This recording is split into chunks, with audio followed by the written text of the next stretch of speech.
आप सभी को मेरा नमस्कार। आप सभी का स्वागत है नॉलेज निधि प्लस में। आज की वीडियो में हम बात करेंगे NCERT कक्षा 6 की पुस्तक हमारे अतीत 1 की। तो बात करें अगर इसकी विषय सूची की, तो इसमें अध्याय दिए हैं 10। तो आज हम पहले अध्याय की बात करेंगे, प्रारंभिक कथन, क्या, कब, कहाँ और कैसे। तो आज हम चर्चा करेंगे अध्याय 1 की प्रारंभिक कथन, क्या, कब, कहाँ और कैसे। रशीदा का सवाल। रशीदा बैठी अखबार पढ़ रही थी। अचानक उसकी निगाह एक सुर्खी पर पड़ी। 100 साल पहले। वह सोचने लगी कि यह कोई कैसे जान सकता है कि इतने वर्षों पहले क्या हुआ था। कैसे पता लगाएं? यह जानने के लिए कि कल क्या हुआ था, तुम रेडियो सुन सकते हो, टेलीविज़न देख सकते हो या फिर अखबार पढ़ सकते हो। साथ ही यह जानने के लिए कि पिछले साल क्या हुआ था, तुम किसी ऐसे व्यक्ति से बात कर सकते हो जिसे उस समय की स्मृति हो। लेकिन बहुत साल पहले क्या हुआ था, यह कैसे जाना जा सकता है? अतीत के बारे में हम क्या जान सकते हैं? अतीत के बारे में बहुत कुछ जाना जा सकता है, जैसे लोग क्या खाते थे, कैसे कपड़े पहनते थे, किस तरह के घरों में रहते थे।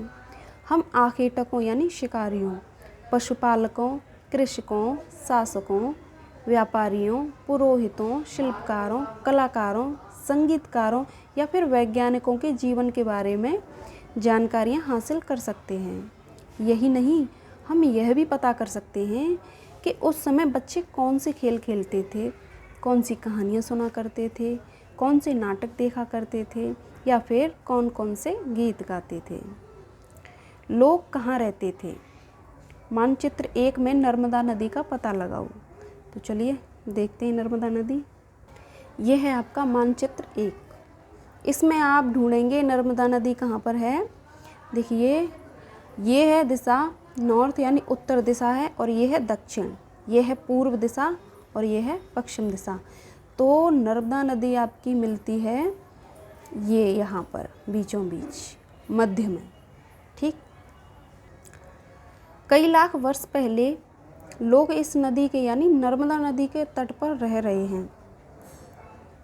कई लाख वर्षों से पहले लोग इसी नदी के तट पर रह रहे हैं। यहाँ रहने वाले आरंभिक लोगों में से कुछ कुशल संग्राहक होते हैं जो इकट्ठा करते हैं, जो आसपास के जंगलों की विशाल संपदा से परिचित थे। अपने भोजन के लिए वे जड़ों, फलों तथा जंगल के अन्य उत्पादों का यहीं से संग्रह किया करते थे। वे जानवरों का आखेट यानी शिकार भी करते थे। अब तुम उत्तर पश्चिम की जो सुलेमान और किरथर पहाड़ियाँ हैं उनका पता लगाओ। तो उत्तर पश्चिम के जो बीच में, ये उत्तर है और ये पश्चिम है, इधर इनके बीच में ये दिशा है हमारी उत्तर पश्चिम। तो इसमें आपकी किरथर और सुलेमान पहाड़ियाँ यहाँ पर स्थित हैं। ठीक है, इसी क्षेत्र में कुछ ऐसे स्थान हैं जहाँ लगभग 8000 वर्ष पूर्व स्त्री पुरुषों ने सबसे पहले गेहूँ तथा जौ जैसी फसलों को उपजाना आरंभ किया। उन्होंने भेड़, बकरी और गाय बैल जैसे पशुओं को पालतू बनाना शुरू किया। ये लोग गाँव में रहते थे। उत्तर पूर्व में गारो तथा मध्य भारत में विंध्य पहाड़ियों का पता लगाओ। ये है उत्तर पूर्व में गारो पहाड़ियाँ और ये है मध्य में विंध्य पहाड़ियाँ। ये कुछ ऐसे अन्य क्षेत्र थे जहाँ कृषि का विकास हुआ, जहाँ सबसे पहले चावल उपजाया गया। वे स्थान विंध्य के उत्तर में स्थित थे। अब मानचित्र पर सिंधु तथा इसकी सहायक नदियों का पता लगाने के लिए कहा जा रहा है। तो आपकी सिंधु नदी ये है और इसकी सहायक नदियां हैं झेलम, चिनाब, रावी, सतलुज और ब्यास। सहायक नदियां उन्हें कहते हैं जो एक बड़ी नदी में मिल जाती हैं। लगभग 4700 वर्ष पूर्व इन्हीं नदियों के किनारे कुछ आरंभिक नगर फले फूले। गंगा व इसकी सहायक नदियों के किनारे तथा समुद्र तटवर्ती इलाकों में नगरों का विकास लगभग 2500 वर्ष पूर्व हुआ। गंगा तथा इसकी सहायक नदी सोन का पता लगाओ। तो ये है आपकी गंगा नदी और ये है सोन नदी इसकी सहायक। ठीक है, ये गंगा है और ये सोन। गंगा के दक्षिण में इन नदियों के आसपास का क्षेत्र प्राचीन काल में मगध, वर्तमान में बिहार नाम से जाना जाता था। इसके शासक बहुत शक्तिशाली थे और उन्होंने एक विशाल राज्य स्थापित किया था। देश के अन्य हिस्सों में भी ऐसे राज्यों की स्थापना की गई थी। लोगों ने सदैव उपमहाद्वीप के एक हिस्से से दूसरे हिस्से तक की यात्रा की। उपमहाद्वीप अपने भारत देश को बोला गया है। कभी कभी हिमालय जैसे ऊंचे पर्वतों, पहाड़ियों, रेगिस्तान, नदियों तथा समुद्रों के कारण यात्रा जोखिम भरी होती थी। फिर भी ये यात्रा उनके लिए असंभव नहीं थी। अतः कभी लोग काम की तलाश में तो कभी प्राकृतिक आपदाओं के कारण एक स्थान से दूसरे स्थान पर जाया करते थे। कभी कभी सेनाएं दूसरे क्षेत्रों पर विजय हासिल करने के लिए जाती थीं। इसके अतिरिक्त व्यापारी कभी काफिले में तो कभी जहाज़ों में अपने साथ मूल्यवान वस्तुएं लेकर एक स्थान से दूसरे स्थान जाते रहते थे। धार्मिक गुरु लोगों को शिक्षा और सलाह देते हुए एक गांव से दूसरे गांव तथा एक कस्बे से दूसरे कस्बे जाया करते थे। कुछ लोग नए और रोचक स्थानों को खोजने की चाह में उत्सुकतावश भी यात्रा किया करते थे।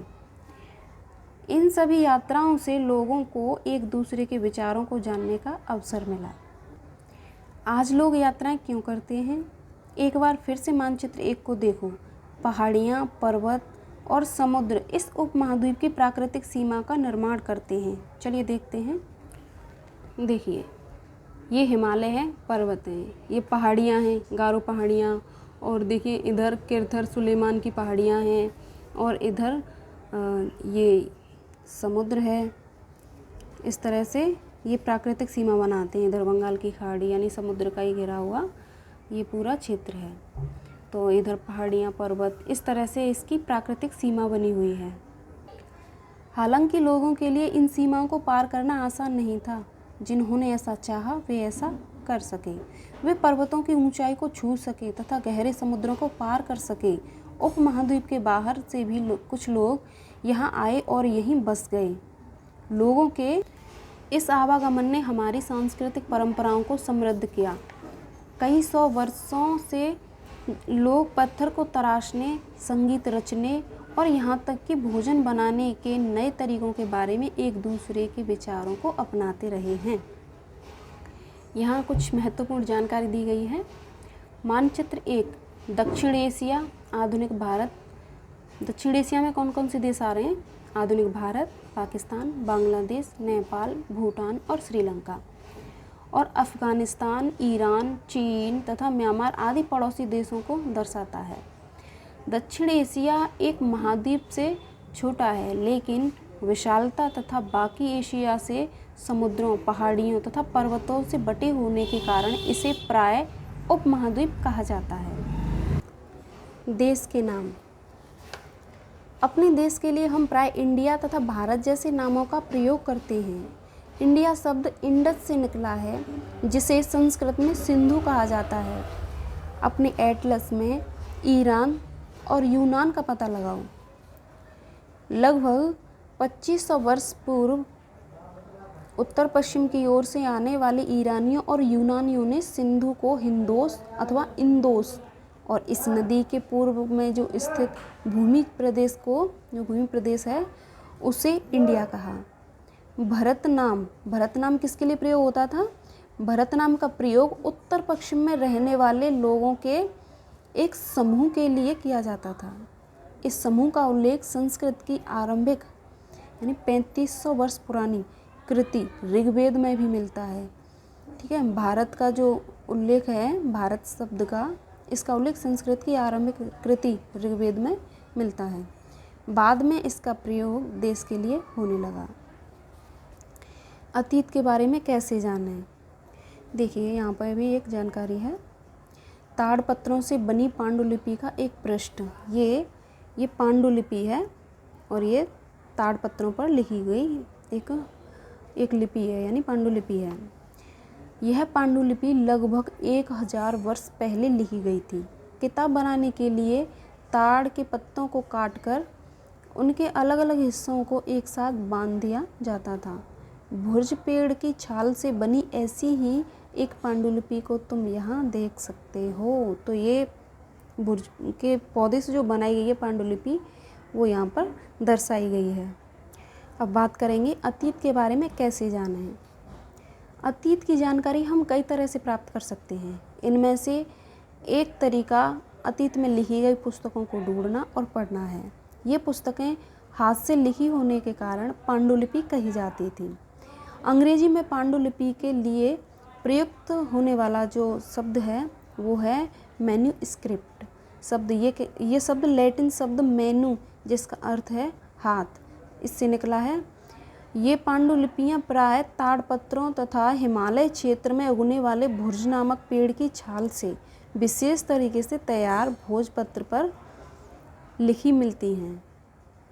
इतने वर्षों में इनमें से कई पांडुलिपियों को कीड़ों ने खा लिया तथा कुछ नष्ट कर दी गईं। फिर भी ऐसी कई पांडुलिपियाँ आज भी उपलब्ध हैं। प्राय वे पांडुलिपियाँ मंदिरों और विहारों में प्राप्त होती हैं। इन पुस्तकों में धार्मिक मान्यताओं व व्यवहारों, राजा के जीवन, औषधियों तथा विज्ञान आदि सभी प्रकार के विषयों की चर्चा मिलती है। इनके अतिरिक्त हमारे यहाँ महाकाव्य, कविताएं तथा नाटक भी हैं। इनमें से कई संस्कृत में लिखे हुए मिलते हैं जबकि अन्य प्राकृत और तमिल में हैं। प्राकृत भाषा का प्रयोग आम लोग करते थे। हम अवलेखों का भी अध्ययन कर सकते हैं। ऐसे लेख पत्थर अथवा धातु जैसी अपेक्षाकृत कठोर सतहों पर उत्कीर्ण यानी खुदवाए जाते थे, उत्कीर्ण किए मिलते हैं। कभी कभी शासक अथवा अन्य लोग अपने आदेशों को इस तरह उत्कीर्ण करवाते थे ताकि लोग उन्हें देख सकें, पढ़ सकें तथा उनका पालन कर सकें। कुछ अन्य प्रकार के अभिलेख भी मिलते हैं जिनमें राजाओं तथा रानियों सहित अन्य स्त्री पुरुषों ने भी अपने कार्यों के विवरण उत्कीर्ण करवाए हैं। उदाहरण के लिए प्राय शासक लड़ाइयों में अर्जित विजयों का लेखा जोखा रखा करते थे। क्या तुम बता सकती हो कि कठोर सतह पर लेख लिखवाने के क्या लाभ थे? ऐसा करवाने में क्या क्या कठिनाइयाँ आती थीं? यहाँ पे भी एक जानकारी दी गई है। लगभग 2250 वर्ष पुराना यह अभिलेख वर्तमान अफगानिस्तान के कंधार से प्राप्त हुआ है। यह एक अभिलेख है जो कंधार से मिला है। यह अभिलेख अशोक नामक शासक के आदेश पर उत्कीर्ण करवाया गया था। इस शासक के विषय में तुम अध्याय 7 में पढ़ोगी। जब हम कुछ लिखते हैं तब हम किसी लिपि का प्रयोग करते हैं। लिपियाँ अक्षरों अथवा संकेतों से बनी होती है। जब हम कुछ बोलते हैं अथवा पढ़ते हैं तब हम एक भाषा का प्रयोग करते हैं। यह अभिलेख इस क्षेत्र में प्रयुक्त होने वाली यूनानी तथा अरामेइक नामक 2 भिन्न लिपियों तथा भाषाओं में है। इसके अतिरिक्त अन्य कई वस्तुएं अतीत में बनी और प्रयोग में लाई जाती थीं। ऐसी वस्तुओं का अध्ययन करने वाला व्यक्ति पुरातत्वविद कहलाता है। पुरातत्वविद पत्थर और ईंट से बनी इमारतों के अवशेषों, चित्रों तथा मूर्तियों का अध्ययन करते हैं।